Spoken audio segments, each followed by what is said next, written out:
우리가 읽은 이 시편 57편이요. 우리 아까 여러분 찬양했던 찬양 중에 이 시편의 가사가 나왔던 거 기억하세요? 무슨 찬양이요? 오 주여 나의 마음이 있죠, 그죠? 멜로디, 그 찬양도 있고 이 찬양에서요. 이 시에서 제가 알고 있는 찬양 한 세 가지 있는 것 같아요. 그 다음에 뒷부분 또 뭐가 있을까요? 기억나는 거 있어요? 내가 만민 중에 이 찬양 아세요? 이건 진짜 조금 오래된 찬양인데, 예. 그리고 좀 이따가 또 부르겠지만 또 뭐가 있는 것 같아요? 내 마음이 확정되고 확정되어서니 그죠? 그러니까 그만큼 이 57편이요 많은 이 성도들에게 이렇게 또 읽히고 또 가사가 은혜가 되는, 그러니까 말씀이 은혜가 되는, 그래서 그걸 또 가사로 만들고 찬양 가사로 만들고, 그만큼 유명한 시편입니다. 57편이. 그런데 여러분들이 이번 주에 그 리딩 지저스 교환 보셨는지 모르겠지만 그 시편에 그러니까 여러 종류의 시가 있잖아요. 내용으로 분류해 보면 가장 많은 시가 어떤 시가 많대요? 탄식시, 그죠? 탄식, 그러니까 슬픈 노래, 애가, 이런 탄식시. 근데 오늘 우리가 읽은 시도요 분류상으로는 탄식시에 들어가요. 이 다윗의 탄식. 왜냐하면 지금 너무 말 못할 힘든 상황에 있는 거예요. 그래서 오늘 표제어가 있어요. 표제어 보면은요. 뭐 앞에 보면은 뭐 믹담 이런 거는 이제 어떤 시의 형식을 말하는 거고요. 그리고 뭐 알다스엣 이런 것도 어떤 그러니까 우리가 지금 정확히는 몰라요. 근데 그 당시에 이거를 또 이렇게 진짜 찬양으로 만들어서 멜로디를 붙여서 그렇게 어떤 예배나 이런 공적인 모임에서 이 시를 이렇게 암송도 하고 부르기도 했던 것 같아요. 그래서 이 알다스엣은 그런 어떤 곡조로 추정하고요. 근데 그 넘어가서 자 이게 언제 이 시가 어떤 배경에서 나왔대요? 다윗이 사울을 피하여 굴에 있던 때에. 예. 왜 굴에 있겠어요? 숨은 거죠. 왜 숨어요? 사울이 죽이려고 하니까. 쫓기고 쫓겨가지고 굴 속에까지 동굴 속에 숨어 있는 거죠. 그러니까 피하고 있는 거죠. 그래서 여러분들이 그 다윗이 굴에 있던 때 우리가 사무엘 상을 보면은요. 그러니까 이 다윗의 도망자 생활의 이야기가 사무엘 상에 나오잖아요. 그래서 한 두 번 정도 굴에 있던 때가 있습니다. 근데 오늘 본문은 사무엘 상 22장에 보면 그 아둘람 굴 이야기가 나와요. 그래서 이 사울에게 쫓김을 당하다가 이제 피해서 아둘람 굴에 들어가 있던 아마 그때 배경이 아닐까. 이게 굴이라고 한다면 그렇게 추정을 할 수 있는데 자 어쨌든 그러니까 이 지금 그 굴 속에 숨어 가지고요 지금 하나님께 탄원하는 거예요. 하나님 나를 구해 주세요. 그런데 이 하나님께서 나를 구원해 주시기를 그렇게 탄원하면서 근데 그 탄원 속에는 신세한탄, 그러니까 우리가 말하는 그런 신세한탄이 아니고 확신이 있어요. 하나님께서 나를 뭐 해주실 것이다, 구원해 주실 것이다 하는 탄식이면서 이 시는요 어떤 면에서는 그 하나님을 신뢰하는 그런 내용도 담겨 있죠. 자, 그래서 우리가 이 탄식시를 여러분들이 이제 시편에서 많이 보게 되는데 여러분이 뭘 봐야 되냐면 우리가 살면서 여러분도 막 탄식이 될 때 있잖아요, 그죠? 막 절망되고 또 화도 나고 막 분노가 치밀고 막 그럴 때가 있잖아요. 그럴 때 우리 감정을 하나님께 갖고 나와서 그것을 어떻게 우리가 토로할까? 그래서 이 다윗뿐만 아니라 고라 자손도 그렇고 하나님 앞에 이 토로하는 그런 시들을 보면서 그래서 이 감정, 우리의 이 감정 있잖아요. 감정을 우리가 잘 컨트롤할 수 있어야 되거든요. 감정을 잘못 컨트롤하면 사단이 그 감정을 통해서 우리가 죄를 짓게 만들죠. 그래서 이 감정을 우리가 어떻게 잘 우리가 그걸 잘 통제할 수 있고 그러니까 잘 소화해낼 수 있고 이거를 배워야 돼요. 우리 신앙의 선배들이 그런 감정을 그냥 꾹 참는다고 대수가 아니죠.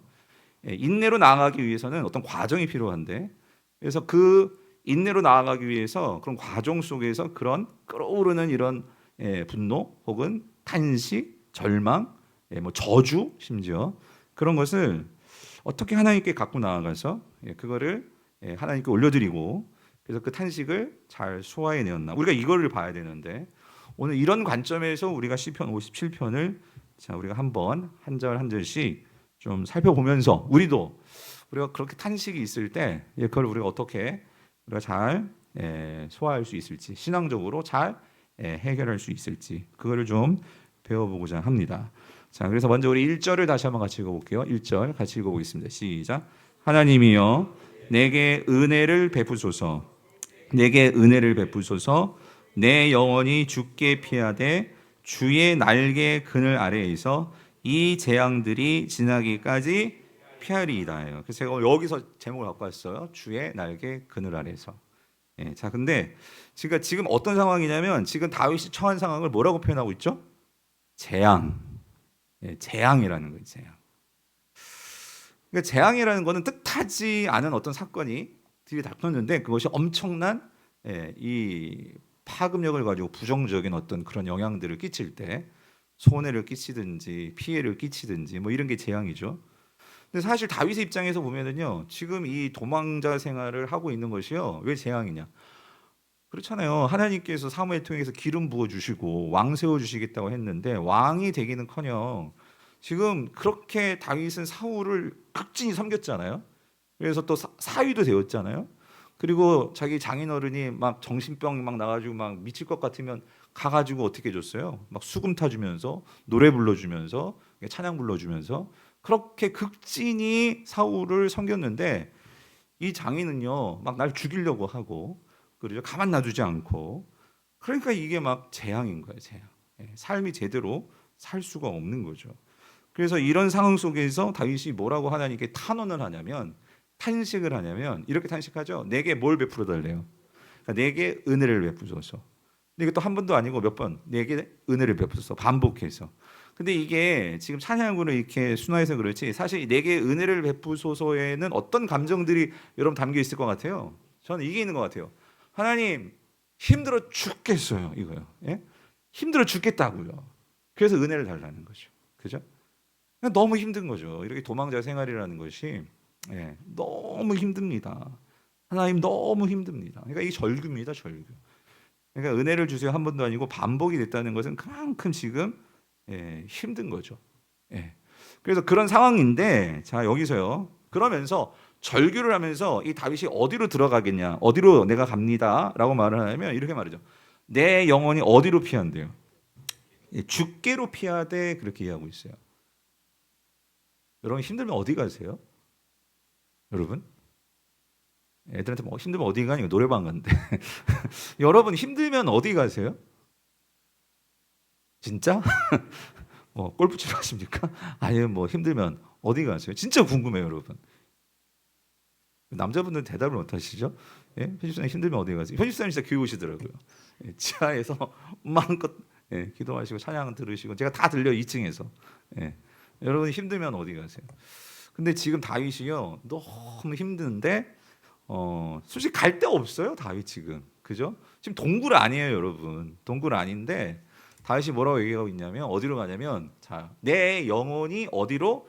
주께로 피해야 돼요. 주님께로 간다는 거예요.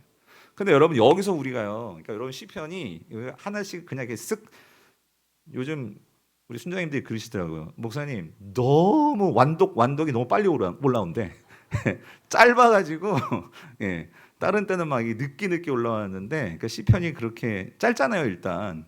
근데 여러분 사실은요 시편이 왜 짧으냐면 여러분 좀 깊이 묵상하면서 읽으라고 짧은 건데요. 여기요 여러분 보세요. 보통 같으면은요 내가 주께로 피하되 이렇게 표현할 거예요. 무슨 말인지 되세요? 그냥 다른 뭐 우리가 역사서나 이런 거 보면은요 내가 주님께로 피합니다, 내가 주님께로 갑니다 이렇게 표현할 거예요. 근데 여기 여러분 시편을 보시면은요 내가 주께로 피합니다 이런 다윗의 이런 표현보다도 어떤 탄식시에서는요 꼭 이렇게 표현해요. 뭐가? 내 영혼이, 이렇게 표현해요. 내 영혼이 주께로 피합니다. 그래서 오늘 새벽에도 제가 말씀드렸죠. 62편에서도 거기 내 영혼이 나오거든요. 그럼 질문, 내가 주께로 피합니다 하고 내 영혼이 주께로 피합니다 하고 뭔가 다른가요?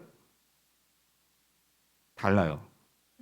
뭔가 강조점이 다르고 의미가 다른데, 그럼 여러분 영혼이 뭔지를 알아야 된단 말이에요. 영혼이 뭐예요? 영혼이 담고 있는 의미가 뭐겠어요? 영혼이 뭐예요? 여러분 영혼이 뭐예요? 그래서 이게 우리가 신약으로 가면 우리가 이제 이 영혼과 몸을 좀 분리를 해서 그러니까 몸은 우리 죽으면 또 우리가 흙으로 돌아가지만 영혼은 불멸하죠. 불멸하죠. 그죠? 그래서 우리가 지금 죽어도 영혼은 하늘나라 가죠. 그리고 예수님 오시면 이 영과 육이 하나가 된 진짜 부활이 일어나는 거고, 그런 신약에서는 그런 개념이 이제 우리에게 주어져요. 왜? 예수님이 부활하셨기 때문에 이 영혼이라는 개념이 좀 더 명확해지는데, 구약에서 영혼이라고 말할 때는요, 이 영혼이라는 단어가 네페시거든요. 네페시는 일단은 이게 생명이라는 뜻이 있어요. 생명. 그리고 이 생명이라고 하니까 이 목숨이라는 뜻도 있어요. 목숨. 예. 그리고 또 네페시가요, 또 문장을 보면 마음이라는 뜻도 있고요. 그러니까 이 구약에서는 이 영혼이라는 이 네페시라는 이 단어가요, 중요한 거는요, 몸과 어떤 영혼이 분리된 개념이 아니에요. 그러니까 우리 육체와 우리의 어떤 정신과 마음과 이 모든 것이 하나 된 개념을 말할 때 영혼을 써요. 그래서 여기서 네페시라고 말하면은요, 다시 말하면 이것은 나라는 존재 자체예요. 자아. 근데 특별히 그냥 내가라고 말할 때보다 여기서 내 영혼이라고 말할 때는 어떤 의미가 있는 거냐면은요, 하나님께 피하는데 몸만 피하는 게 아니고요, 내 감정과 내 생각과 내 의지와 내 모든 것이 하나님께로 가는 거예요. 여러분 무슨 말인지 이해되세요? 오늘 이 자리에도요, 정말 하나님 앞에 진짜 인생의 절실한 분들은 올 때요, 내 몸만 오지 않고요, 내 마음과 감정과 모든 것이 하나님을 붙들어야 하기 때문에 그런 절실함으로 나옵니다. 그게 내 영혼이 주께로 피해야 돼요. 근데 여기 와도요, 몸만 와 있고 내 생각과 마음은 딴 데 가 있을 수도 있어요. 얼마든지. 무슨 말인지 공감하시죠? 예? 그러니까 여러분 이겁니다. 어떤 분은 내 생각과 내 어떤 마음은 집에 있을 수도 있어요. 오해하지 마세요. 영상으로 예배 드시는 분들. 예? 몸은 가정에서도 있지만, 근데 중요한 건 그거예요. 비록 몸은 가정에 있더라도 지금 오늘 여러분들은 진짜 몸과 마음 여기 진짜 다 같이 온 거죠. 무슨 말인지 이해되시죠? 그러니까 예를 들어서 이런 거예요. 우리가 지금 뭐 가정에서 예배를 하시더라도 몸은 지금 그 가정에 있지만, 그러나 생각은 내 몸도 하나님을 향해서 정말 마음을 다해서 정말 하나님을 향합니다. 그런 태도가 중요한 거예요. 태도가. 근데 중요한 거는 여기서 영혼이라고 할 때는 제가 뭘 말씀드리고 싶으냐면, 그러니까 몸과 마음과 생각과 뜻과 모든 것이 혼연일치되어서 지금 하나님을 향해 가고 있는 거예요. 그래서 여기에는 어떤 개념이 들어가냐면요, 뒤에서 좀 더 자세히 설명드리겠지만 집중력이 들어가는 거예요. 집중력. 여러분, 하나님께 나아갈 때 우리가 집중력이 필요해요. 왜 그러냐면 사단이 그거를 방해하거든요. 사단이 우리의 몸을 방해할 수도 있고요, 때로는 우리의 생각을 방해할 수도 있고요, 내 마음을 방해할 수도 있고요. 그러니까 이 지금 다윗이 그 탄식 속에서, 여러분 잘 기억하세요. 내가 탄식이 나올 때 사단은요, 우리를 포착해요. 왜냐하면 탄식은, 성도에게 있어서 탄식은 참 이게 정말 하나님께로 집중해서 그 탄식 속에서 정말 하나님의 놀라운 섭리와 놀라운 인도하심을 붙잡을 수 있는 어떤 그런 신앙의 비밀의 문을 열 수 있는 그 포인트가 탄식일 수도 있지만, 탄식은요, 또 한편으로는요, 우리 집중력이 하나님께 모아지지 않을 때는요, 옳거냐고 사단이 그걸 통해서요, 우리의 삶을 원망하게 만들거나 혹은 누군가를 탓하게 만들거나, 그러니까 어떤 그 원인을 다른 무엇에 귀착시키면서, 그러니까 하나님께 우리가 집중하지 않으면은요, 이 탄식은요, 결과적으로 내 삶과 우리의 모든 관계를 엉망진창으로 만들 수 있는 그러한 어떤 구멍같이 그러한 역할을 또 할 수 있는 게 탄식이란 말이에요. 탄식.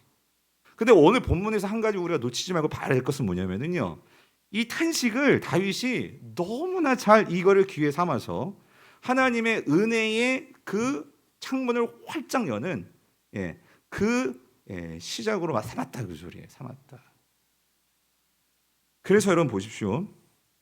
우리가 중요한 건 탄식이 있을 때, 그러니까 우리의 마음과 몸과 이 모든 것을 어디에 갖다 놓느냐가 너무 중요하다, 그 소리예요. 그래서 오늘 다윗은요, 그렇게 내 인생에 이런 재앙이 찾아왔어요. 나를 너무나 힘들게 하는 어려움이 찾아왔어요.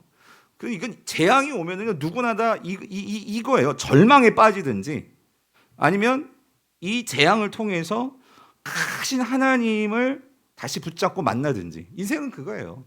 예. 재앙을 만났을 때에 대부분의 사람들은 거기서 절망하죠. 예. 집 잃고 뭐 남편 잃고 애 잃고 모든 거 다 잃어봤어. 무슨 낙으로 살겠냐고요. 인생 다 무너지는 거죠. 그런데 거기에서 하나님을 향해서 내 영혼이, 그러니까 정신을 차려야 돼요, 여러분. 정신을 차려야 돼요. 집중력을 가지고 하나님께 정말 마음을 다해서, 생각을 다해서, 뜻을 다해서. 그래서 예수님께서 그 말씀하신 거예요. 너희가 마음을 다하고 뜻을 다하고 힘을 다하고 목숨을 다하여서. 그러니까 이게 내 영혼을 다하여서거든요. 네. 여러분 세상에도 이런 표현 쓰더라고요. 뭐냐면 한때 막 지금 뭐 아파트값 막 떨어지고 있는데 막 한때 막 아파트값 뭐 올라간다 막 그럴 때, 예?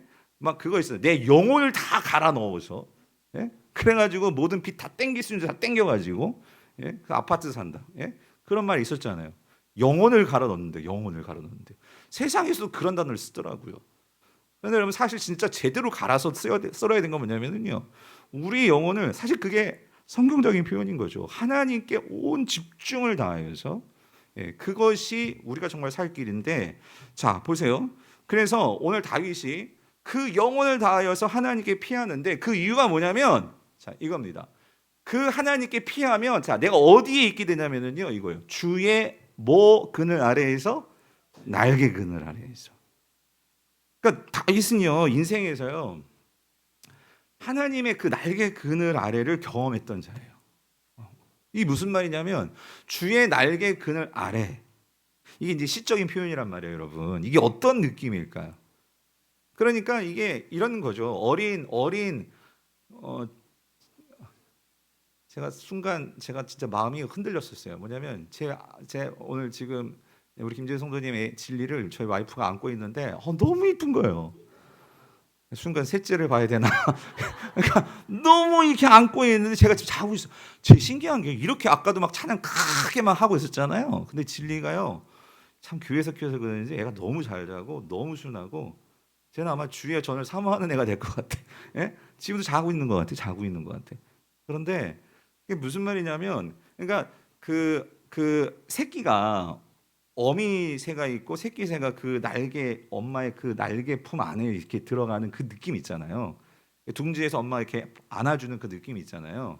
저도 뭐 잘 몰라요. TV 봐서 아는 건데 어쨌든 근데 그 느낌 있잖아요. 다윗은 그러니까 그거를 아마 목동하고 했었으니까, 예, 산으로 들으러 이렇게 다니면서 양치면서 많은 자연을 봤겠죠. 그러니까 그 느낌을 아는 것 같아. 근데 마치 내가 하나님께 피하면 하나님께서 옳거니 이제 왔니? 그러면서 이렇게 감싸 안아주시는, 그게 있었던 것 같아요. 그러니까 다윗은 정말 힘들면 자동적으로 어디로 가요? 노래방 가는 게 아니라 주님 집으로 가는 거예요. 주님께로 나아가는 거예요. 주께로 피해야 돼요. 자동적으로. 예, 주님께로 피하는데, 그런데 여러분 지금 보세요. 그 주님께로 피하는 그 그늘 아래가, 그럼 조금 더 구체적으로 다윗에게 있어서 주님 품 안으로 들어간다는, 그러니까 주님 품이라는 게, 여러분 주님 품이 보여요? 안 보이잖아요. 근데 다윗에게는 그 주의 날개 아래에서 주님 품 안에 들어가는 그 자리가 무엇이었을까요? 그게 2절이더라고요. 2절. 주의 품이 뭐냐라고 했을 때 2절이 그걸 말해줘요. 2절 같이 읽어볼게요. 2절 시작. 내가 지존하신 하나님께 부르짖으며 곧 나를 위하여 모든 것을 이루시는 뭐예요? 하나님께로다요. 그러니까 다윗이 하나님이 나를 이렇게 안아주시는 것을 느껴지는 그 자리는, 내가 진짜 재앙이고 정말 절망이고 내 마음이 막 마음 감정적인 나를 막 그 쓰나미가 몰려오듯이 그런 순간에 그거를 딱 막아주고, 그렇게 하나님께서 나를 지켜주시는 것을, 모든 것을 이루시는 하나님, 이걸 느끼게 해주는 자리가 어느 자리냐면 뭐 하는 자리예요? 기도의 자리더라, 그 소리예요. 기도의 자리. 기도인데 제가 오늘 아침에도 말씀드렸지만 여러분 기도에 두 종류가 있는데, 시편 57편 같은 경우에는 지금 그러니까 이런 거예요. 여러분 그 방법을 잘 쓰세요. 지금 막 나를 절망케 하고 막 나를 공격하고 막 이런 것들이 막 밀려온단 말이에요. 그럴 때는 여러분 이게 부르짖는 기도를 해야 될까요? 침묵 기도를 해야 될까요? 잘 아시네요, 여러분. 예, 맞아요. 부르짖는 기도를 해야 되는 거예요. 예. 그럼 오늘 62편 같은 경우에 내 영혼이 어떻게 하나님을 바라며? 잠잠히.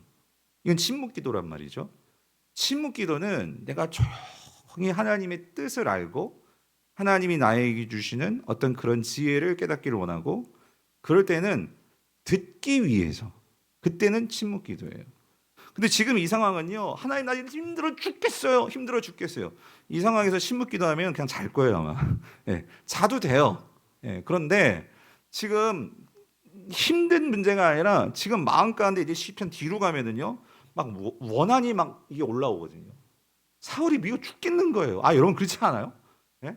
아니 그렇게 내가 잘해주고 내가 그렇게 극진히 섬겼는데 나를 죽이려고 하고, 아니 머리 아프다고 해서 비파 수금을 타줬는데 갑자기 창을 막 던지고, 여러분 얼마나 힘들겠어요. 그러니까 그런 상황이 있다 보니 이런 마음이 막 올라온단 말이에요. 그럴 때는 뭐예요? 부르짖는 거지. 부르짖는 거예요. 그래서 여러분 여기서 이 부르짖는데 중요한 거, 그럴 때 부르짖을 때 다윗이 이런 경험이 있어요. 뭐냐면 곧, 자 누구를 위하여? 나를 위하여 모든 것을 뭐예요? 이루시는 하나님께로다. 그래서 여러분 여기서 이 나를 위하여, 나를 위하여, 여러분 신앙에서요, 여러분의 신앙에서 여러분이 만약에 누군가에게 나의 신앙을 이렇게 이야기해 준다, 여러분의 뭐 손주나 뭐 누군가에게 한다, 나를 위하여서라는 이야기가 있어야 돼요. 그러니까 그러니까 우리가 성경에 많은 사람들의 이야기를 들려줄 수도 있겠지만, 그 이야기를 내가 믿음으로 하나님이 다윗에게만이 아니라 그러니까 나를 위하여서 하나님께서 모든 것을 이루어 주신 나의 신앙의 스토리. 그래서 세상에서도요, 그러니까 여러분 이런 성경의 이런 지혜들을 경영에서도 많이 사용해요. 세상에서도요, 누군가를 설득하고 누군가를 이렇게 뭐 영업을 잘하는 사람들 비법이 뭔지 알아봤더니요, 그냥 물건 사주세요 이래가지고요 너나 써라 이런다는 거예요. 근데 이거에 대한 뭐가 있어야 돼? 스토리가 있어야 돼. 이거를 썼더니 어떤 일이 있었고 뭐 이런 거 있잖아요. 예? 그러니까 사람을 감동시켜야 되는 거예요. 감동시키는 거는 뭐 이야기예요, 이야기. 예. 스토리가 있어요. 나의 이야기가 있어야 한단 말이죠. 그래서 여러분 오늘 이 자리를요, 여러분 그런 마음으로 앉아 계시고 기도했으면 좋겠어요. 오늘 이 자리가 또 여러분의 어떤 이야기가 될 수도 있어요. 아멘이십니까? 내 신앙에 풀어지는 이야기가 될 수 있단 말이에요. 여러분의 인생에 한 줄이 쓰여질 수 있는 그러한 자리가 될 수 있단 말이에요. 그러니까 매 순간순간이 우리에게 너무 소중한 거예요. 이야기가 될 수 있는. 그렇죠? 네. 근데 다윗은요, 그게 있었어요. 하나님과의 이 이야기가 있었어요. 그러니까 여러분 지금 우리가 시편 리딩 지저스 본문 따라 읽고 있는데, 시편 보면 누구 시편이 많아요? 다윗의 이야기가 그렇게 많은 거예요. 왜 그러냐면 삶의 이야기가 많아. 그러니까 이야기가 많다는 거는 힘든 순간도 많았다는 거예요. 그런데 그 힘든 순간에 하나님께서 그때마다 탄식을 변하여서 찬송케 하시는 그런 하나님의 신앙의 스토리가 있다, 그 소리예요. 그리고 여러분 그런 신앙의 스토리가 있으면은요 꼭 기록해 놓으세요. 예. 왜냐하면 우리가 기록해 놓지 않으면요 다 잊어버려요. 예. 그리고 이야기가 있으면은요 누군가에 꼭 전해주세요. 그러니까 순모임에 가서 꼭 전하시라고. 전한 건 많이 남습니다. 예. 그래서 오늘 이 다윗이요, 나를 위하여 모든 것을 이루시는 하나님께로다. 이 말은 뭐냐면은요, 그러니까 다윗은 하나님에 대한 개인적인 하나님과의 관계에서 일어난 일들이 많은 거예요. 그러니까 힘들 때 뭘 생각하냐면은요, 나와 함께 하셨던 그 하나님을 떠올리는 거예요. 그 신앙의 스토리를 떠올리는 거예요. 그래서 저도 이렇게 신앙생활 하다 보면 여러분들 우리가 뭐 너무 왕년에 그런 거 말고요. 그러니까 저도 이제 힘들고 어려울 때 미국에서 진짜 뭐 영어도 안 되고 막 그때는 뭐 정말 사역도 하고 싶은데 사역 자리도 없고 막 그럴 때요. 그럴 때 이제 써놨던 예전에 큐티했던 그것이 아직 있거든요. 그래서 가끔 가다가 이렇게 마음이 또 이렇게 지금은 너무 어떤 면에서 그때에 비하면 너무나 좋은 때인데 또 내 마음이 이렇게 뭔가 메말르는 것 같고 하면 그때의 이야기들 또 이렇게 읽어보고 또 문득 그런 마음 주실 때 또 미국에서 또 같이 사역하면서 함께했던 그런 목사님들 요즘 너무 세상이 좋잖아요. 카톡에 이렇게 이름 보고 글 남겨놓으면 또 이렇게 그때를 추억하면서 서로 그래서 지금 잘하고 있습니까? 목사님 잘하고 있어요? 잘하고 있어요? 그러면서 격려해주고 그 이야기가 있다는 거죠. 그런 이야기들. 그래서 자 오늘 이 다윗이요 그런 이야기를 가지고 하나님께 부르짖는 거예요. 부르짖는 거죠. 오늘 이 밤에도 여러분, 여러분의 인생에서 지금 이 자리에 있기까지 하나님께서 여러분을 그냥 놔두시지 않았잖아요. 함께 하셨잖아요. 아멘이십니까? 그러니까 그 하나님 붙들고 오늘 또 나아가는 거예요. 또 부르짖는 거예요. 그럴 때 하나님께서 우리에게 모든 것을 이루어 주시는 그 하나님 만나게 되는 은혜가 있을 줄 믿습니다. 자, 그래서 자 보세요. 아까 말씀드렸죠. 내 마음의 이런 탄식 속에서, 너무 힘듦 속에서 내 마음이, 이거를 자칫 잘못하면 내 마음이 사단에게 사로잡히면은요, 원망과 절망과 그런 인생의 정말 막 분함과 이러기에 사로잡히면은요, 그러면 결국은 이 다윗이 동굴에서요, 내 상황도 지금 어때요? 어두컴컴하니 그 동굴 속에서 뭐 하루 이틀 지내는 게 아니잖아요. 지금 거기서 지금 언제 여기 나갈지도 모르겠고, 뭔가 끝도 보이지 않는 것 같고, 그런 인생이란 말이에요 지금. 그러니 여기 딱 좋은 환경이에요. 우울증에 빠지든지 아니면 동굴에서 진짜 자살을 하든지, 뭔가 끝이 안 보이잖아요. 인생에서 가장 힘든 게 뭐냐면 끝이 안 보이는 거예요. 동굴이란 말이에요. 동굴. 나가면은 지금 4월에 발각되면 죽을 것 같아. 터널은 끝이라도 있잖아요. 터널은 끝으로 나가면은 밖으로 나갈 수 있잖아요. 동굴은요, 나오면은요, 한 곳밖에 없잖아요. 근데 저 밖으로 나가면 지금 사울에게 들키면 죽는 거고. 이런 상황이란 말이에요. 자, 그래서 하나님께 부르짖었어요. 어떤 일이 벌어졌을까? 여러분 3절을 보세요. 3절 같이 읽어볼게요. 시작. 그가 하늘에서 보내사 나를 삼키려는 자의 비방에서 나를 구원할지라. 하나님이 그의 인자와 진리를 보내시리로다. 자, 여러분 여기 어떻게 이 말씀이 해석되십니까? 지금 다윗이 너무 힘들고 어려워요. 원수가 지금 밖에서 지금 다윗을 잡아 죽이려고 지금 막 수색하고 막 그냥 수색대를 풀어놓고 쫓고 있죠. 그런 상황에서 하나님께 부르짖었어요. 하나님, 나 힘들어요. 은혜를 부어주세요. 부르짖었는데, 근데 하나님께 보내주셨어요. 여러분 뭘 보내주셔야 될 것 같아요? 여러분은 우리가 상식적으로 생각하면 뭔가 이 다윗을 구조해 줄 수 있는 뭐 구조대나, 뭔가 다윗의 편에서 이제 사울 군대를 완전 사로잡을 수 있는, 그래서 다윗이 그 동굴에서 나올 수 있는 뭐 그런 군대를 보내줘야 되는 거 아니에요, 여러분? 여러분 아니에요? 난 그렇게 생각되던데. 근데 여러분 여기서 하나님께서 보내주셨어요. 그래서 하늘에서 보내주셨는데 무슨 천군 천사를 보내주신 것도 아니고 뭘 보내주셨대요?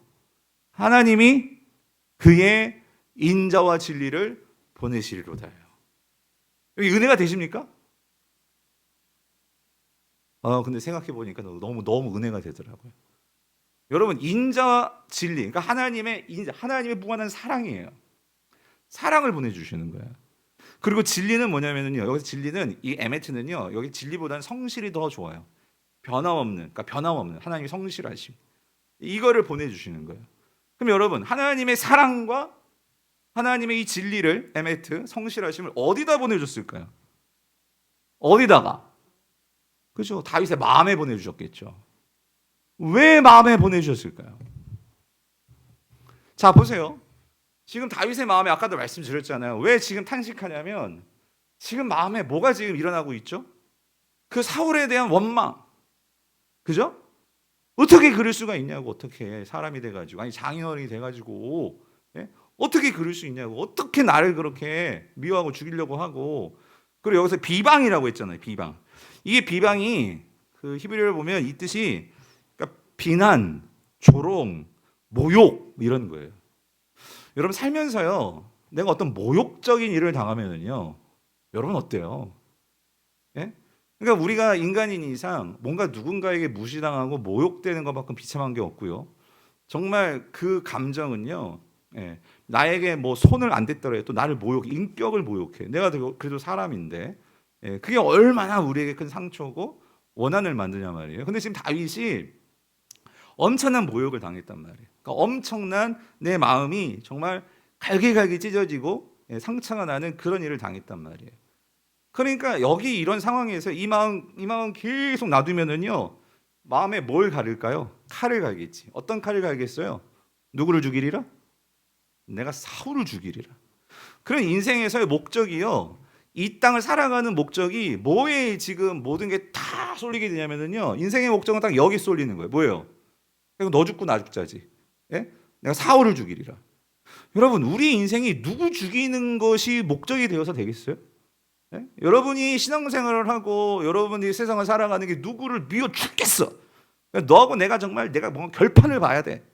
아니 그래가지고 결판을 봐가지고 그 삶이 그렇게 망가져버리고 끝나버리면 여러분 그게 삶이 어떻게 되겠어요? 그게 하나님이 정말 이 땅에 우리를 보내시고 우리를 창조하신 목적이 되겠어요? 그거는 딱 사단이 원하는 대로 그냥 그렇게 삶이 그렇게 끝나버리는 거죠. 그런데 오늘 이 마음이 지금 비방, 예? 그런 비방으로 가득 차 있는데 그런 마음을 가지고 만약에 밖으로 누가 구조되어 가서 꺼내줬어요? 그러면 다윗이 정말 그 마음에 하나님께서 새로운 삶을 주셨어요? 그러면 우리가 그 하나님께서 새롭게 살게 해주신 그 삶에 합당한 삶을 살아야 되는데 왕으로서 정말 하나님 나라의 왕으로서의 삶을 살아야 되는데 그 삶은 잊어버리고 나가는 순간 내가 사울로 가만 안 놔도 그리고 사울을 막 쫓아다니면서 인생을 산다면 야 여러분 그게 얼마나 비참한 삶이겠습니까? 예. 그런데 여러분 중요한 게 이게요. 오늘 저와 여러분들이요. 하나님께서 예수 그리스도를 보내셔가지고 우리를 구해주셨어요. 우리를 하나님의 아들로서 거듭나게 하셨어요. 성경은 우리에게 새로운 생명을 주셨다고 말씀하셨어요. 그래서 우리가 이전에는 사단의 종으로서 그렇게 원수 같은 사단에게 끌려다니면서 그런 삶을 살았어요. 우리 마음이 갈기갈기 찢어졌고 상처와 믿음과 미움과 그런 마음으로 우리가 그렇게 사로잡혀 있었어요. 근데 예수 그리스도 통해서 우리에게 새로운 생명을 주셨고 주님이 우리를 위해서 십자가에 대해 죽으심으로 우리가 하나님과 함께 할 수 있는 그런 특권과 은혜를 주셔서 우리를 그 동굴에서 건져주셨어요. 수렁에서 건져주셨어요. 그러면 우리의 삶이 여러분 어떻게 살아야 되겠어요? 하나님의 자녀로서 하나님의 아들로서 정말 화해의 하나님의 아들들로서 그렇게 인생을 살아가야 되는데 그래서 하나님이 나를 용서해 주시고 나를 품어주시고 나를 정말로 사랑하시는 것 같이 그 사랑과 성실함을 가지고 내가 정말로 그런 사랑을 받았고 그런 변치 않는 하나님이 여전히 나를 품어주시기 때문에 우리는 이 땅에 살면서 그렇게 누군가를 미워하고 비교하고 시기하고 그러면서 인생을 그렇게 허비하면서 살 시간이 어디 있겠냐 말이에요. 그게 아니고 정말 하나님께서 나에게 주신 예수 그리스도를 닮아 내가 정말로 교회에 속했고 교회에 정말 주님의 한 성도요 한 집사요 장로요 목사요 하나님의 아들들로서 비록 누군가가 나를 계속해서 여러분 다윗이 이 동굴에서 나가요. 나가도 사울은 계속 있었어요. 있었는데 놀라운 건 뭐냐면 사울이 그 원한에 사로잡혀 있지 않았어요. 나가서도 우리가 알죠. 그렇게 나갔는데 사울을 2번씩이나 죽일 기회가 있었잖아요. 그렇죠? 그런데 이 다윗이 그 사울을 죽여요? 안 죽이는 거예요. 어떻게 그럴 수 있었을까? 저는 이 동굴에서 그 역사가 있었다고 생각이 드는 거예요.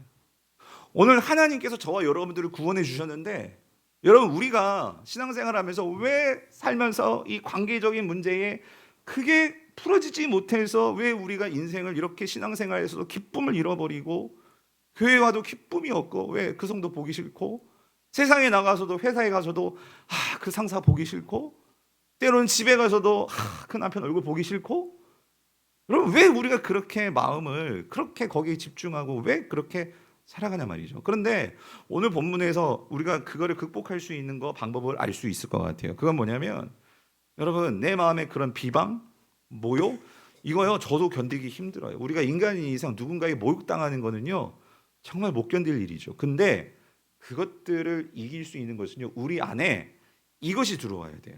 뭐냐면 하나님의 인자예요. 하나님의 그 성실하심이 들어와야 돼요. 그게 우리 마음에 채워져야지만 내 안에 있는 그런 용서하지 못하는 마음, 미움들, 시기들, 원한들 그 하나님의 진리와 사랑이 충만하게 들어와야지만 우리의 마음이요 거기에 집중하게 돼요. 여러분 우리 뇌는요 너무 단순해요. 뭐냐면 우리 뇌는요 내가 보고 있는 것만 보고 싶어 하고요 내가 하는 것만 하고 싶어 해요. 그리고 내가 먹는 것만 먹고 싶어 해요. 이 뇌가요 너무 단순해서요 그러니까 뇌는요 익숙한 곳에 그냥 거기 머물러 있으려고 해요.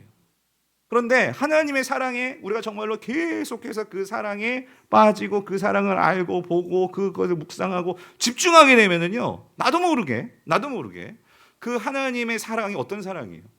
무한한 그 사랑, 용서의 사랑, 변함없는 사랑. 그러면 나도 그 사랑을 따라가고 싶고 흉내내려고 하고 그렇게 살게 되더라 그 소리예요. 그럴 때 나도 누군가를 용서하게 되고 그리고 그 인자와 진리가 내 안에 충만할 때에 비로소 내 안에 뭐가 임하냐면요, 평안이 임하는 거예요. 평안이. 그래서 여러분 시편 4편 7절 8절에서 이렇게 말씀하시죠. 주께서 잡으세요. 내 마음에 두신 뭐 기쁨은 뭐래요? 그들의 곡식과 새 포도주가 풍성할 때보다 더하니이다. 내가 평안히 눕고 자기도 하리니 나를 안전히 살게 하시는 이는 오직 여호와시니이다. 그러니까 여러분 하나님의 인자와 이 성실, 그 기쁨 어디다 주신대요? 내 마음에 두신. 그러니까 그게 있을 때 여러분 이거예요. 아무리 그 원수들이요 곡식이 많고 막 새 포도주가 풍성해서 그렇게 사는 거 봐도요 부럽지가 않아. 난 부럽지가 않아. 뭐 이거 있죠? 난 부럽지가 않아. 그러니까 세상 사람들도 부럽지가 않다는데 여러분 그런 차원이 아니라 이거는요. 내 마음이 풍성해지니까 부럽지가 않은 거예요. 그러니까 여러분 이거 경험하세요. 내 마음이 편하지 않으면은요 밤에 자려고 해도 잠이 와요? 잠이 안 오잖아요. 근데 내 마음에 그런 하나님의 사랑으로 충만해지니까 누웠는데 바로 자. 자기도 하리니. 그죠? 나를 안전히 살게 하시는 이는 오직 누구? 여호와시니이다. 여호와시니이다. 그래서 여러분 제가 한번 곰곰이 생각해 봤어요. 이렇게 부르짖잖아요. 그랬을 때 하나님께서 인자와 진리를 주신대요. 근데 여러분 인자와 진리가 뭐 어떻게 그냥 이렇게 물 먹듯이 이렇게 막 이렇게 생기는 거겠어요? 어떻게 들어오는 거겠어요? 시편 37편 31절을 보니까 이렇게 얘기해요. 그의 마음에는 자 뭐가 있대요? 하나님의 법이 있으니 그의 걸음은 뭐하지 않는다? 실족함이 없으리니이다. 그러니까 여러분 우리가 우리 마음간에 하나님의 인자와 성실이 우리 안에 들어오려면은요. 첫 번째는 하나님께 구해야 되죠. 하나님의 은혜를 구해야 되죠. 그죠? 그럴 때 그 하나님의 인자와 성실이 우리 마음에 충만하게 채워질 때는요. 그래서 여러분들이 이 하나님의 법이 우리 안에 있어야 돼요. 무슨 말이냐면 하나님의 말씀이. 그래서 여러분 여호수아가 지난 우리가 주일에도 이제 요단강 건널 때도 봤지만 하나님께서 그 가나안 땅에 들어가서 살아가야 되는 이스라엘 백성들을 앞두고 먼저 여호수아에게 하신 말씀이 있잖아요. 그 여호수아가 되게 두려워 있었죠. 이 모세가 죽었을 때에 이거 어떻게 하나. 그럴 때 하나님께서 주셨던 여호수아에게 주셨던 말씀은요 이거였어요. 오직 강하고 극히 담대해라. 근데 그러기 위해서는 어떻게 해야 되느냐? 내가 명령한 그 율법을 어떻게 해야 돼? 다 지켜 행해야 돼. 그러니까 율법이 있어야 돼. 그래야지만 너희가 좌로나 우로나 어때요? 치우치지 않는다는 거예요. 그래서 그렇게 되려면은요. 자, 이제 8절이 중요한데 같이 읽어봐요. 시작. 이 율법책을 내 입에서 떠나지 말게 하며 주야로 그것을 묵상하여 그 안에 기록된 대로 다 지켜 행하라. 그리하면 내 길이 평탄하게 될 것이며 내가 형통하리라. 그러니까 여러분 우리가 한번 좀 생각해 보세요. 우리가 부르짖는데 여러분 뭐라고 부르짖을 거예요? 그냥 주님만 부르짖고 끝날 거예요? 그냥 주님 날 좀 살려주세요 이렇게만 부르짖고 끝날 거예요? 뭘 부르짖을 거냐고요. 그러니까 우리가 생각해보면 내용이 있어야 된단 말이에요. 내용이. 그러니까 내용 중에는 아까도 봤지만 은혜를 주옵소서가 분명히 있어요. 근데 구체적으로 하나님께 은혜를 주는데 그러니까 하나님과 뭔가 대화를 통해서요. 우리가 부르짖어야 되는데 우리가 모세를 보더라도 하나님과 뭔가 어떤 문제를 놓고 막 하나님께 부르짖을 때 그냥 하나님만 부르짖지 않았어요. 하나님의 언약에 근거해서 하나님은 어떤 하나님이고 어떤 약속을 하셨고 비록 이스라엘 백성들이 하나님의 약속을 지키지 않았지만 그러나 하나님은 신실하신 하나님이 아니십니까? 능력의 하나님이시지 아니십니까? 뭐 하나님 정말 여기서 우리를 버리시면 애굽 백성들에게 하나님의 그 명예가 떨어지는 것은 아니지 않습니까? 그러니까 하나님의 언약을 가지고 말씀을 가지고 그걸 갖고 막 부르짖더라 그 소리죠. 무슨 말이냐면 오늘 여러분들이 하나님의 말씀이 있어야 돼요. 그 말씀을 가지고 부르짖으시라 그 소리예요. 하다 못해. 그래서 우리 제자 훈련 제가 계속 지금 연습하는 건 뭐냐면요. 주기도문 가지고 부르짖어라. 여러분, 주기도문. 그 내용 하나하나를 생각하면서 하나님께 부르짖어라. 소리를 내면서 부르짖어라. 여러분, 그럴 때 여러분 말씀은요. 살았고 운동력이 있다고 하잖아요. 혼과 관절과 골수와 그 모를 것을 찔러 쪼개기까지 한다고 말씀하시지 않으십니까? 그러니까 말씀이 내 안에 들어와서 내 마음을 찔러 쪼개야 돼요. 뭐 미워하는 마음들, 절망하는 마음들, 포기하는 마음들, 다 내려놓고 싶은 마음들 다 뒤집고 싶은 마음들, 다 때려 부수고 싶은 마음들, 그거를 찔러 쪼개야 된단 말이에요. 근데 뭘 어떻게 부르시냐고요. 그럴 때 이 말씀을 가지고 내가 암송했던 말씀, 들었던 말씀, 하나님께서 정말 주신 설교 말씀, 순모임 때 들은 말씀, 여러분 리딩 지저스 하면서 하셨던 들었던 말씀, 읽었던 말씀, 그런 말씀들을 가지고 부르짖으시라 그 말씀이에요. 부르짖으시라. 아멘이십니까? 예. 그럴 때 우리 안에서 우리 마음에 하나님의 인자와 진리가 내 마음 가운데 뿌리를 내린다 그 소리입니다. 뿌리를. 그래서 여러분, 자, 이러한 마음 가운데에 하나님의 인자와 진리를 주셨단 말이에요. 인자와 진리가 내 마음에 있지만 여러분, 사단이요, 여기 보이는 영적 전쟁이 나와요. 뭐냐면 그렇게 될 때 여전히 사단은 우리 마음에서 격동시킵니다.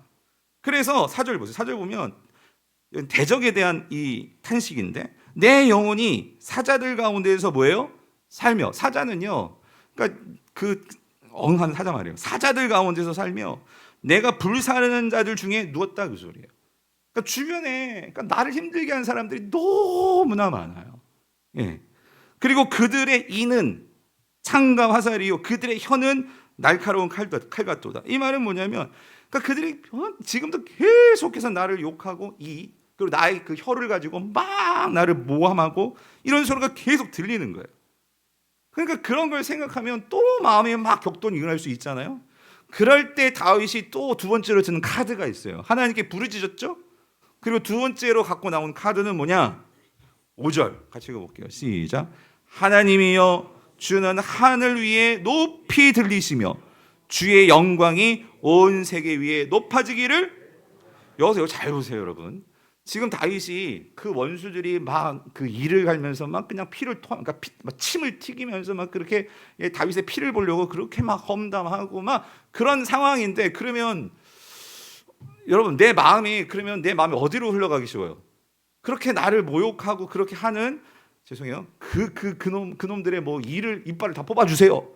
뭐 그렇게 기도를 하든가. 근데 그런 시편이 있어요. 이빨을 다 뽑아주세요 그러든가, 뭐 입을 다 막아주세요 뭐 그러든가, 아니면 어떻게 뭐 심판을 이래야 되잖아요. 근데 여기서 다윗은요, 그 관심을 그때 어디로서 누구에게 향하고 있죠? 하나님이에요. 그죠? 그래서 뭘 기도해? 하나님이여, 주는 하늘 위에 뭐 하기를 원해? 높이 들리시기를 원하며. 그죠? 주의 영광이 어떻게 되기를 원해요? 온 세계에 높아지기를 원합니다. 찬양을 하더라 그 소리예요. 여러분, 찬양은요, 우리의 관심을 누구에게 돌리는 거예요? 하나님께 돌리는 거예요. 찬양이에요, 그게. 그래서 여러분, 우리가 인생을 살아가면서요, 찬양이 왜 중요하냐면, 우리의 아까도 말씀드렸죠, 내 영혼이, 여러분 이거요. 그래서 여러분, 찬양을 할 때 우리가 소리만 내는 것도 아니고, 우리가 뭐 가사만 부르는 것도 아니고, 그래서 우리의 감정과 우리의 생각과 우리의 마음이 같이 갈 때 그 찬양이 힘이 있는 거죠. 힘이. 그죠? 내 영혼이 찬양을 해야 되는 거죠. 그죠? 그래서 여러분, 우리 인생에 결국은요, 우리 시선 처리가 중요해요. 내가 누구를 향해 있느냐, 내가 누구를 집중하느냐. 다윗은 여러분 지혜입니다. 내 마음이 나뉘어지려고 할 때가 있잖아요. 그때 여러분 결단하셔야 돼요. 뭐냐면 나의 시선과 나의 마음을 누구께 집중한다고? 하나님께. 그래서 내 마음이 자꾸만 흔들리려고 할 때 내 영혼이 하나님께로 피해야 된다는 그 소리예요. 내 몸도 하나님께 갖다 놓고, 내 감정도 하나님께 갖다 놓고, 여러분이 그렇게 하나님께 집중할 때 내가 주의 날개 그늘 아래 들어오게 된다는 그 소리입니다. 아멘이십니까? 그래서 6절 보세요. 6절에서도 자 보세요. 그 원수들에 대한 또 말씀이 나오는데, 그들이 내 걸음을 어떻게 해요? 막으려고 그물을 준비하였으니 내 영혼이 어때요?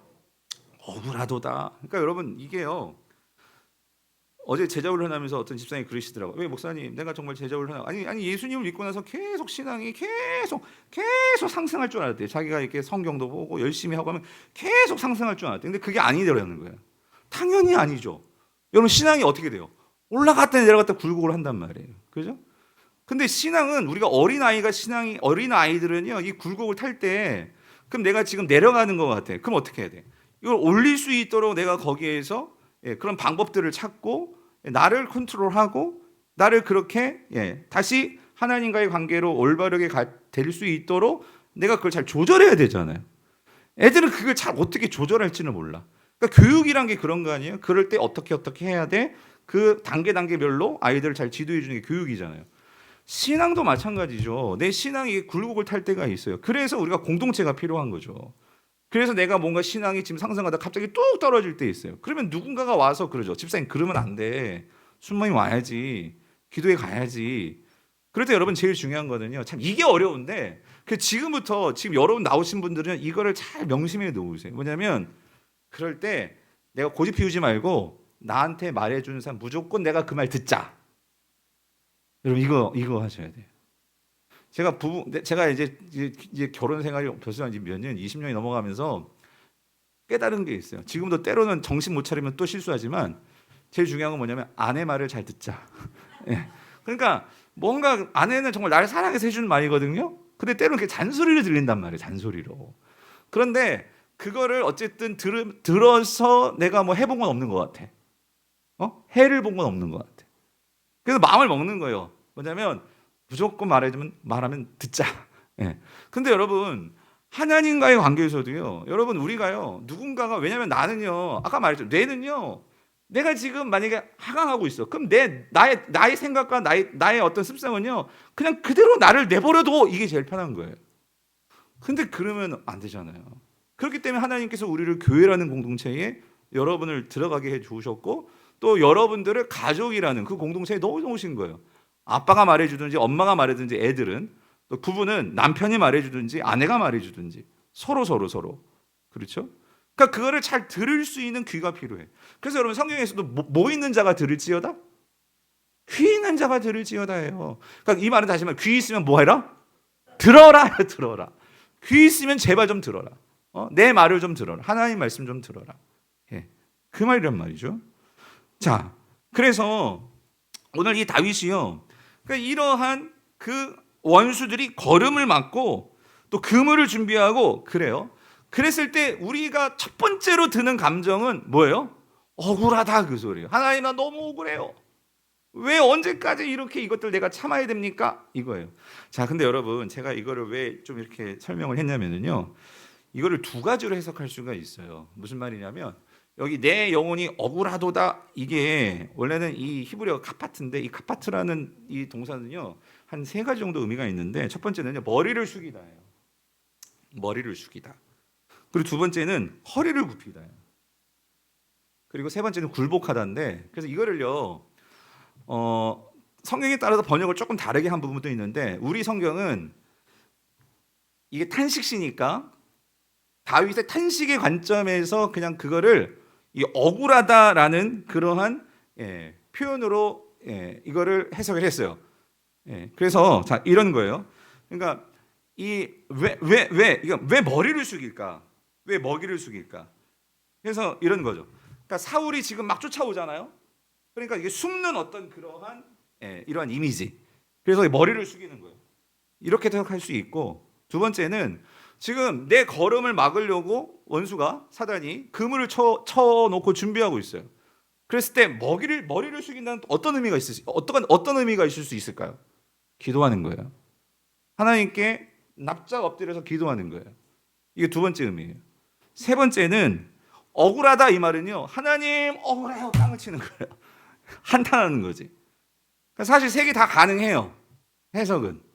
그런데 우리 성경은 지금 이 탄식이라는 거에 그걸 이 탄식시니까 그래서 이걸 억울하다라고 해석을 했어요.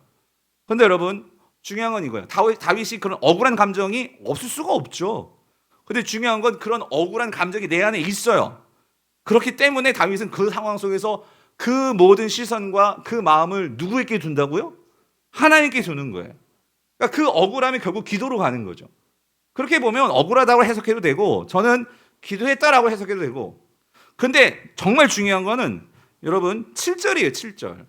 그게 억울한 것이든지 뭐 기도든지 피하는 거든지 중요한 거는 다윗이 그 원수가 그물을 치고 여전히 나를 죽이려고 그렇게 하는 상황 속에서 다윗은요 완전히 방점을 찍어요. 그게 뭐냐면 오늘 중요한 7절이에요. 같이 읽어볼게요. 시작. 하나님이여 내 마음이 확정되고 내 마음이 확정되었사오니 내가 노래하고 내가 뭐 하겠다고요? 이게 중요하다는 거예요. 마음을 방점을 찍은 거예요. 자꾸 마음이 흔들려. 그런데 하나님, 내가 결단하겠다고. 내 마음이 자꾸 이렇게 흔들릴 때 나는 뭐 하겠다고요? 하나님께 고정하고 하나님을 뭐 하겠다고요? 찬송하겠습니다. 이게 다윗이 이게 참 귀한 거예요, 여러분. 예. 넘어질지라도 결단하십시오, 여러분. 그래서 오늘 이 밤에 내가 또 넘어졌고 이 자리에 나왔을지라도 여러분께서 우리 신앙은요 오뚜기가 돼야 돼요. 넘어지더라도 일어나는 거예요. 죄 지었어도 하나님께 나오는 거예요. 그리고 내가 실수했어도 하나님께 나와서 하나님 내가 똑바로 하겠습니다. 그렇게 하나님께 내가 정말로 하나님을 향해서 찬송하겠습니다. 여러분 그 태도가 중요하다 그 소리예요. 아멘이십니까? 하나님께 집중하시기를 원해요. 왜냐하면 여러분 다시 말씀드립니다. 내가 이게 확정하지 않으면은요 요즘 나온 책 중에 도둑 맞은 집중력이라는 책이 있어요. 그게 뭐냐면 요즘은요 내가 집중하고 싶다고 해서 다 집중할 수 있는 게 아니고요. 그러니까 내가 집중하려고 해요. 내가 집중을 안 하는 게 아니에요. 뭐가 문제냐면 이 오만 가지 세상의 것들이 내 집중을 다 빼앗아가. 그 대표적인 게 뭐냐면은요 이 스마트폰인데 그 책에 그런 내용이 나와요. 뭐냐면 사람들이요 정작 내 남편이 뭘 좋아하는지 내 아내가 뭘 좋아하는지는 모르는데 그 남의 여자가 왜 이혼을 하고 뭐 때문에 이혼을 하고 뭐 남의 이야기들은 그렇게 관심이 많대. 요즘 이야기로 말하면 젊은이들은 아니 우리 부모님이 뭘 좋아하고 이런 관심이 없는데 전혀 나와 상관없는 사람들의 그 세상을 뭐 인스타그램 뭐 SNS 들어가 가지고 뭐 그거는 그 다른 사람이 뭘 먹었고 뭘 입었고 어디 갔고 그게 무슨 상관이 있어요? 근데 그 남의 이야기들을 그렇게 세상 사람들은 좋아가지고 막 퍼나르기도 하고 그런다는 거예요. 그러니까 이 진짜 쏟아야 할 집중력에 쏟는 게 아니고요. 별 쓰잘데없는 것들에 이게 집중력이 다 빼앗긴다네. 제가 그걸 듣고 제가 이전부터 저도 원래 페이스북도 하고 있었는데 다 끊어버렸어요. 그냥 다 없애버리고. 예. 왜 그러냐면 나도 모르게 자꾸 그런 다른 사람들 뭐 하는 거 그 가서 봐서 뭐예요, 여러분? 근데 우리가 자꾸 그렇게 남의 사생활 이게 좋은 점도 있지만 우리 집중력을 다 빼앗겨요. 여러분 우리는요 이분 사생활에 관심 많으면 돼요. 예수님의 사생활. 예? 그러니까 다른 게 아니라 그러니까 성경에서 예수님께서 어떻게 무슨 일을 하셨나 정말 관심 있으시면 여러분이 그래서 우리가 성경을 읽고 하나님이 어떤 마음을 가지고 왜 그렇게 하셨는가 이런 마음을 가지고 성경을 묵상하고 여러분 그러한 우리의 집중력이 필요하단 말이죠. 확정하는 거예요. 하나님께 내 마음을 확정하는 거죠. 더 하고 싶은 말이 많은데 그래서 여러분 그냥 결론 지어서요. 여러분 우리 이 찬양하겠다고 했잖아요. 그래서 여러분 나오는 8절부터가 다윗의 찬양이에요. 찬양을 우리 같이 한번 읽어봅시다. 8절부터 끝절까지 시작. 내 영광아 깰지어다. 비파와 수금아 깰지어다. 내가 새벽을 저는 이게 참 놀라운 게 여러분 찬양부터 달라지는 게 여러분 내가 새벽을 깨웁니까? 새벽이 나를 깨웁니까? 우리는 새벽이 나를 깨우는 거예요 사실은요. 그렇죠? 그런데 이 다윗이 하나님 앞에서 결단하고요 중요한 거예요. 마음이 바뀌었어요. 예. 세상을 사랑하는 태도 마음이 바뀌니까요 생각이 바뀌니까요 어떻게 바뀌냐면요 여러분 이거예요. 그리고 이런 생각해 봤어요. 여러분 동굴에서 지금 이게 새벽인지 이게 밤인지 아침인지 물론 뭐 밖에 나가면 알 수도 있겠지만 근데 동굴이라는 곳은요 지금 내가 도망자 생활하고 있거든요. 그냥 숨어 있는 거예요. 그러니까 그냥 만약에 정신 안 차리면은요 그냥 늦게까지 누워가지고 그냥 신세한탄하다가 예? 내 삶에 이러한 스케줄도 없어요. 그냥 무기력해지기 빠지기 쉬운 곳이 동굴 아닙니까? 도망자 생활이니까. 그런데 지금 다윗이 뭐라고 말하면 내가 이런 상황에서 내 마음을 사울에게 빼앗기지 않고 원한에 빼앗기지 않고 하나님께 마음을 두고 결단했잖아요. 뭐 하겠다고? 찬양하겠다고. 그래서 시간을 정하는 거죠. 오히려 내가 뭐예요? 새벽을 깨운다는 것은 내가 정말로 아침부터 하나님을 찬양하기 위해서 내가 뭐 하는 거예요? 일어나겠다 그 소리예요. 하루를 시작하는데 그냥 아침이 나를 깨우니까 이렇게 일어나는 게 아니고 여러분 이런 거예요. 옛날에 그런 경험 있잖아요. 내일 소풍을 가요. 그러면 그 전날부터 머리에다가 엄마가 싸준 옛날 그런 거 있잖아요. 뭐 홈런볼 꼭 하나씩 가져가지 않았어요? 저희는 그 세대예요. 홈런볼 미리 사다가 머리 박아 놓고 사이다 사다 놓고 가방 싸 놓고 내일 이거 가지고 어디 갈 거야? 소풍 갈 거야. 그때는요 정말 누가 새벽을 깨워요? 내가 새벽을 깨워요. 예? 내가 정말 그 이른 아침에 일어나 가지고부터 그지 비도 안 와야 되고 막 기도 열심히 하고 피아노게 해주세요. 여러분 그게 새벽을 깨우는 거잖아요. 오늘 다윗이요 삶이 바뀌는 거예요. 내 마음이 바뀌니까 내 마음에 하나님의 인자와 진리가 들어오니까 새벽이 나를 깨우는 게 아니라 내가 새벽을 깨워. 그리고 참 하다못해 뭘 또 깨운대요. 여러분 비파가 깬다고 깨워 일어나요? 그런데 비파를 깨운대요. 무슨 말이냐면 아마 다윗이요 그 동굴에 들어갈 때 그가 평소에 요즘 말하면 기타를 치니까 수금을 치니까 도망하다가 무료할까봐 정말 비파도 갖고 들어간 것 같아. 근데 이 원한의 마음이 클 때는요 비파가 보입니까? 안 보여요. 근데 하나님의 마음이 충만해지니까 내가 저 비파도 뭐 하겠다는 거야? 깨우겠다는 거. 어떻게? 찬양하면서. 그런 생각이 드는 거예요. 여러분 이런 피아노를 보면서 어떤 분들은요 그런 생각 들 거예요. 내 평생에 피아노 한번 못 치고 내가 죽겠냐? 그래가지고 우리 교회에서 뭐 이런 지금 에듀투게더 컬처투게더 하잖아요. 그 목사님 내가 피아노 한번 배워볼게요. 아 그런 행복한 모임 권사님은 나온다면 우리 교회 뒤집어질 것 같아. 아유 얼마든지 내가 한번 피아노 쳐볼게요 해가지고 가르쳐 주세요. 아 그럴 수도 있죠. 그러니까 생각이 차이인 것 같아요. 네? 내 인생에 물론 내가 막 뭐 조성진 같이 뭐 그렇게 피아노 칠 수 있겠습니까? 그건 아니더라도 내가 그래도 주님 4주를 가까이 한번 피아노 한번 찬송가 쳐보고 천국 갈게요. 그 정도는 할 수 있을 것 같아요. 예. 그러니까 무슨 말이냐면 예를 들어서 내가 새벽을 깨우리다가 뭐냐면 우리의 생각이 마음이 문제인 것 같아요. 내 마음이 천근만근 정말 이 인생에 대한 막 탄식과 원한과 이런 마음이 있으면 무슨 피아노가 나 무슨 상관이에요. 비파가 무슨 상관이에요. 여기 앉아있는 것도 힘들어 죽겠는데 사는 것도 힘들어 죽겠는데 밥 먹는 것도 힘들어 죽겠는데 이렇게 되면 그냥 새벽아 네가 자든지 말든지 깨우든지 말든지 이런 인생이 되어버리는 거죠. 바라기는 오늘 사랑하는 모든 성도님들 그래서 여러분 우리가 어디 안에 들어가 있느냐가 중요한 거예요. 오늘 주의 날개 아래 들어와서 주님이 주시는 때를 따라 돕는 은혜를 우리가 경험하고 내가 지금 어떤 상황이든지 지금 여러분들 중에는 진짜 내 삶이요 어떻게든지 나를 잡아먹으려고 하는 어떻게든 내 삶을 정말로 망가뜨리려고 하는 절망으로 사로잡히게 만들려고 하는 그런 것들이 막 천재 지뢰밭같이 깔려 있어가지고 이리리 가도 터질 것 같고 저리리 가도 터질 것 같고 그런 분들이 있으실 거예요. 그럴 때 정말 내 마음에 오늘 이 찬양처럼 내 영혼이 주를 향하여 피합니다. 그래서 내 마음을 잘 간수하시고 주님께 시선을 두시고 오늘 마음을 확정하셔서 오늘 여러분의 삶에서 새벽을 깨우시는 저와 여러분 될 수 있기를 축원합니다. 오늘 말씀을 생각하시고